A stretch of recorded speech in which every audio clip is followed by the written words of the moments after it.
apuntar al grau, bàsicament perquè des de petita m'ha agradat molt parlar en públic, expressar-me i el fet d'editar també. Llavors vaig dir, doncs aquesta carrera m'obre les dues oportunitats, tant d'un costat com l'altre. Llavors vaig dir, doncs endavant. Vaig realitzar les pràctiques del grau en una agència de màrqueting i publicitat digital.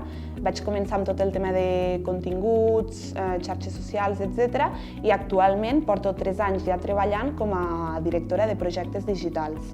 El que més m'agrada d'aquesta carrera és la part pràctica que fem els dilluns al Magical, perquè toquem molta varietat de programa, càmeres, i a més fem edició de vídeo i tota aquesta part doncs, és la que a mi m'encanta i fa molta il·lusió els dilluns. Si algú té ganes d'apuntar-se en aquesta carrera, jo li diria que no s'ho pensi 2 vegades, que aprendrà de moltíssimes temàtiques diferents, de molts sectors diferents, i tot això li ajudarà a tenir una base per posteriorment acabar treballant en allò que realment li agradi.